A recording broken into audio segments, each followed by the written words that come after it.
Your relationship problems may not be a communication problem. They might be a cortisol problem, and that changes everything about how you fix them. I want to tell you about a patient I'll call Maya.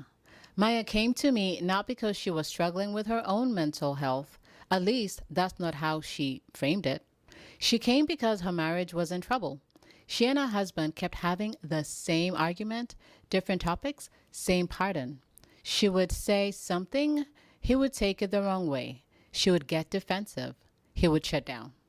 And by the end of the night, they were both lying on their side of the bed, wondering how two people who love each other could keep doing this.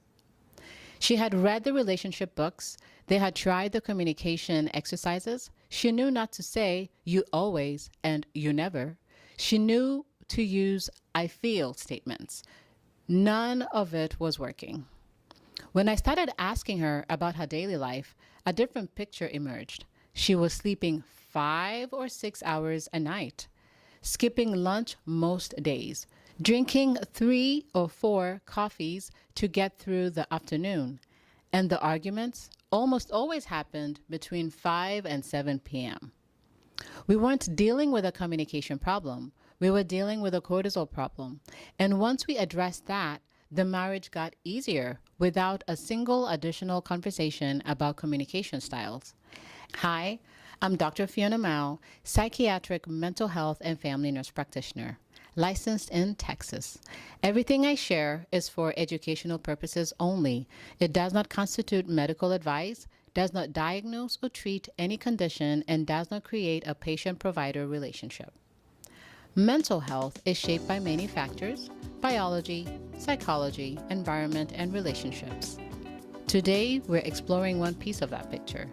Please bring anything we discuss to your own licensed provider before making any changes to your care. If you or someone you know is in crisis, call or text 988. Think about the last time you were really short with someone you love, snapped at your partner over something small, got impatient with your kids over nothing, said something in a tone you didn't mean, and then afterward you felt bad about it because that wasn't who you wanted to be. What if the problem wasn't your character, your patience level, or how much you love them? What if cortisol, a stress hormone, may be doing something measurable to your brain that makes it harder for you to be the person you want to be in your relationship? Today, I'm going to explain what the research suggests, and I'm going to give you something more useful than just communicate better, because that advice assumes your brain is available for communication. When cortisol is elevated, it often isn't. Cortisol is your body's primary stress hormone. It's produced by your adrenal glands in response to any perceived threat, real or imagined, physical or psychological.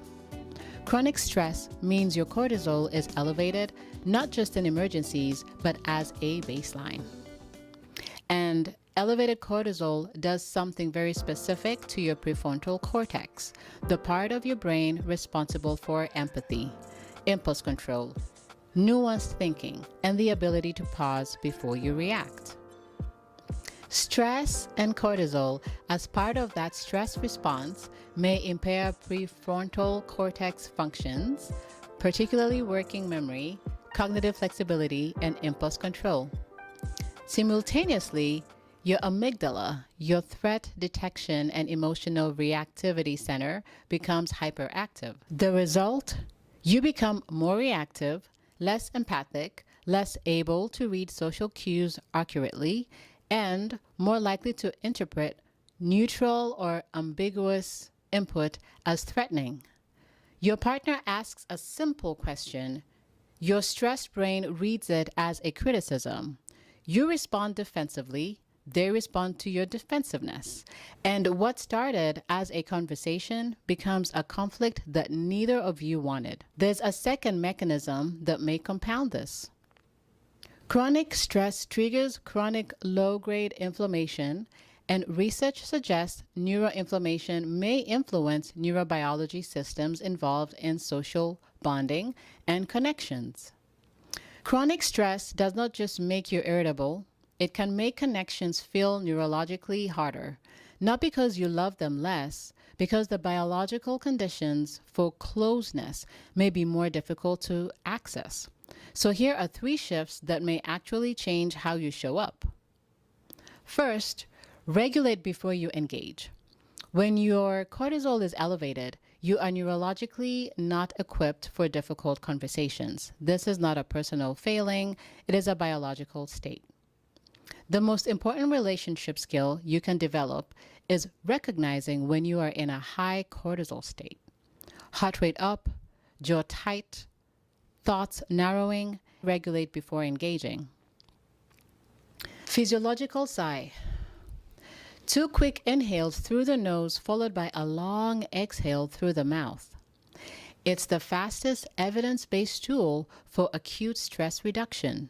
Do it before you respond, not after you've already said the thing you regret. Second, lower your chronic cortisol baseline. If you are sleeping fewer than 7 hours consistently, skipping meals, living on caffeine, and never exercising, your cortisol baseline is chronically elevated and your relational capacity is chronically reduced. No amount of communication skills compensates for a depleted nervous system. Sleep, protein at breakfast, and 20 minutes of movement are not self-care luxuries.